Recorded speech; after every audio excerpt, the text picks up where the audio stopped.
Chers compatriotes, salutations fraternelles et patriotiques à vous toutes et à vous tous.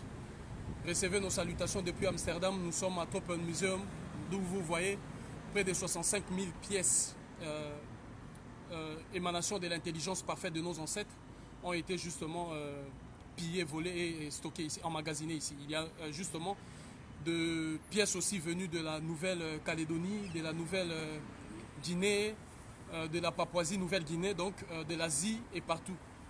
Notre travail aujourd'hui, si nous sommes là devant, c'est justement sur invitation du directeur de Tropenmuseum.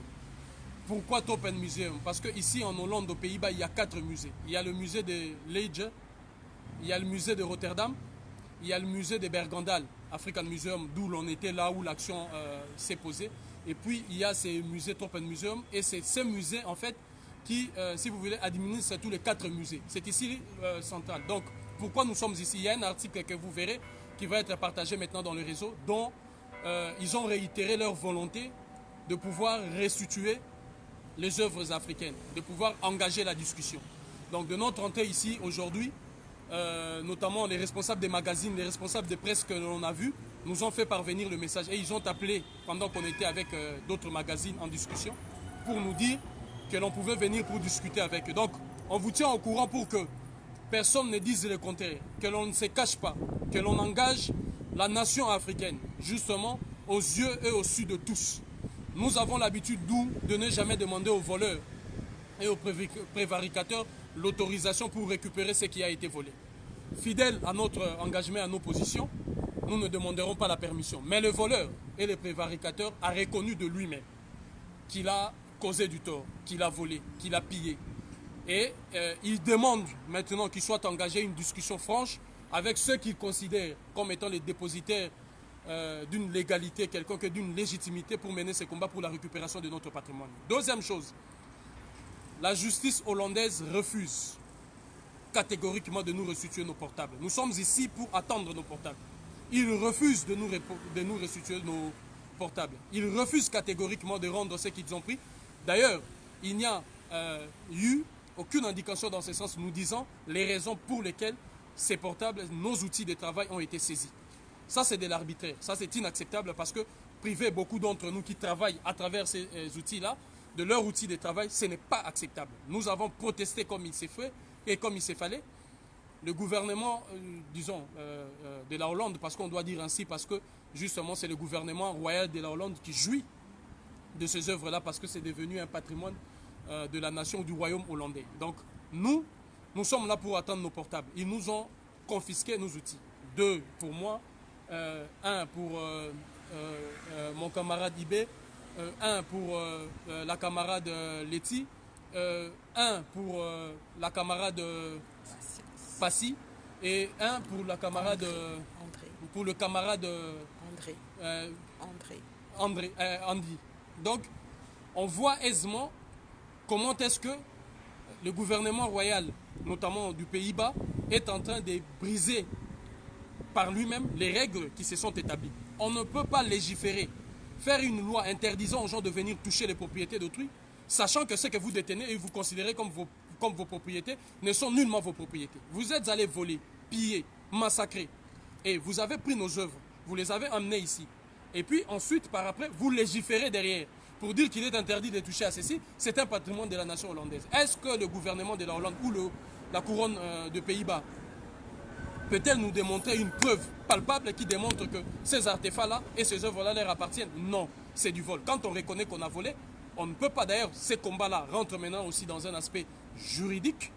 Nous étions dans l'aspect judiciaire, politique, notamment socio-culturel. Maintenant, c'est un aspect juridique, c'est-à-dire les lois qui protègent notamment ces œuvres pillées doivent changer. Ces mêmes lois au nom duquel nous serons jugés les 30 septembre.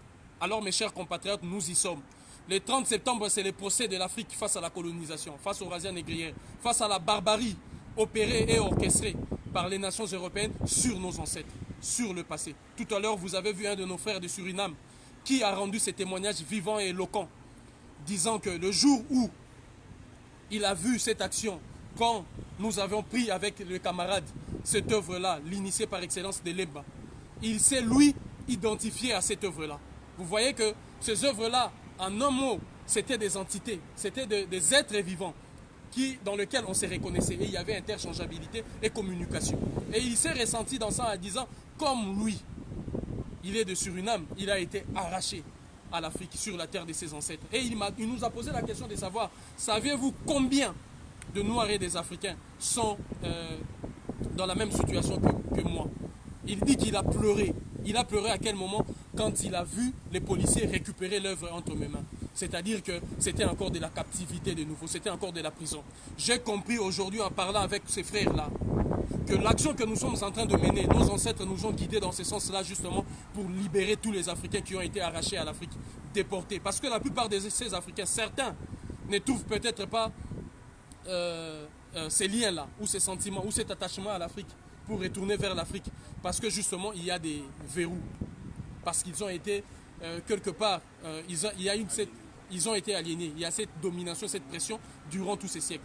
Et nos ancêtres ont compris que par ces actes-là, une fois qu'on aura libéré ces œuvres d'art-là, ces entités, et ils savent, parce que ces entités-là pour nous, c'est comme des temples, c'est comme la synagogue, c'est comme la mosquée, c'est comme les églises.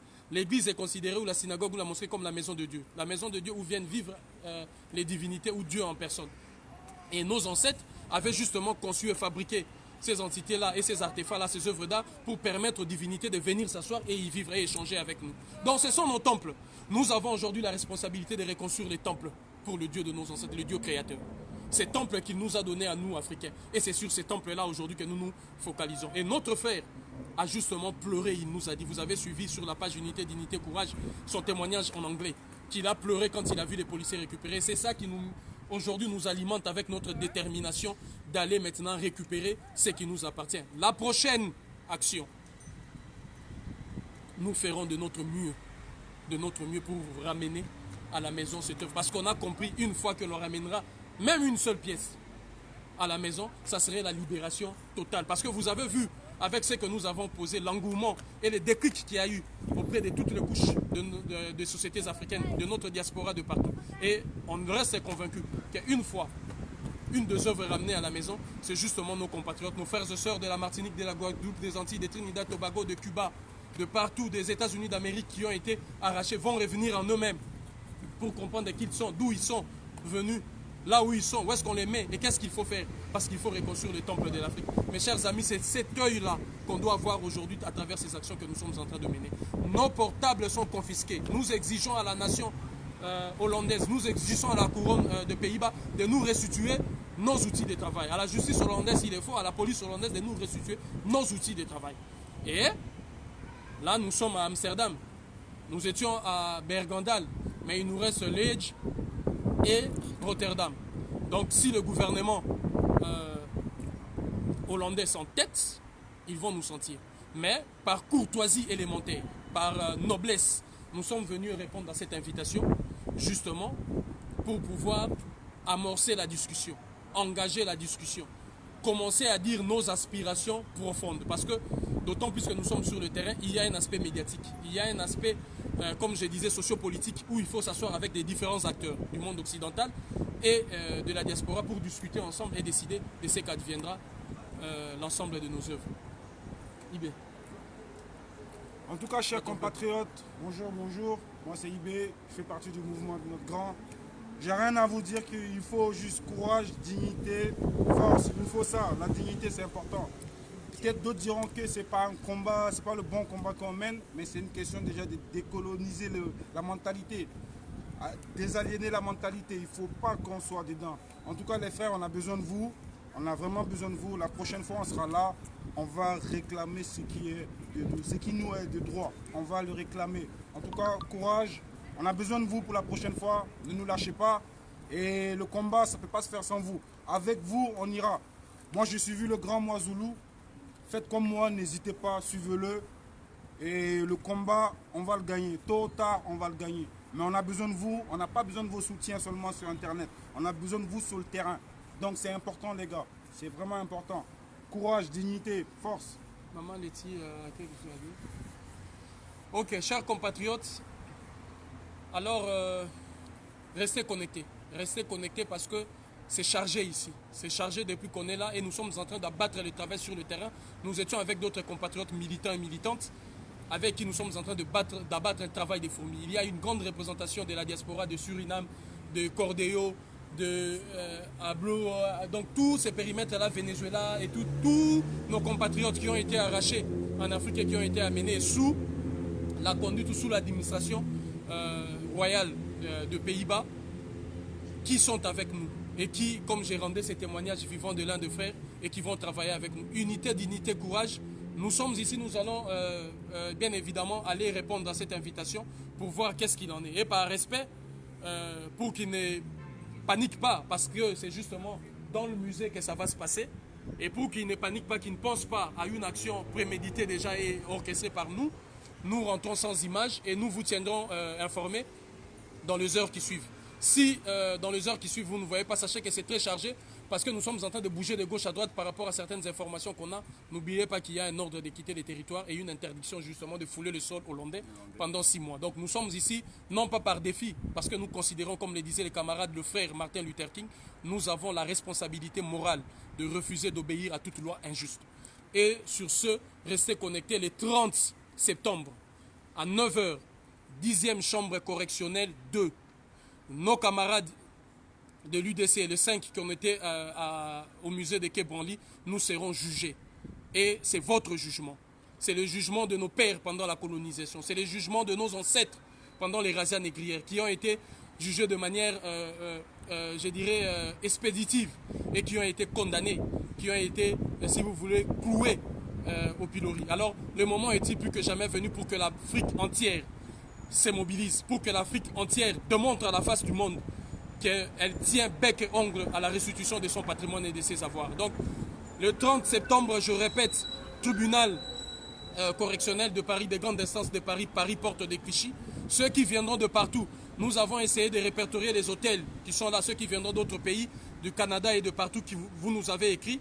Nous mettons à disposition tout ça pour que quand vous veniez, vous puissiez être dans les environs, dans le parage, et assister à ces procès qui va débuter justement à 9h. Vous savez comment ils sont ces gens-là. Donc, 10e chambre correctionnelle de le 30 septembre, tribunal de Paris, musée pour l'action menée au musée du Quai Branly. Donc jusque-là, restez connectés, unité, dignité, courage, patriotique, salutations infraternelles à vous tous et à vous toutes.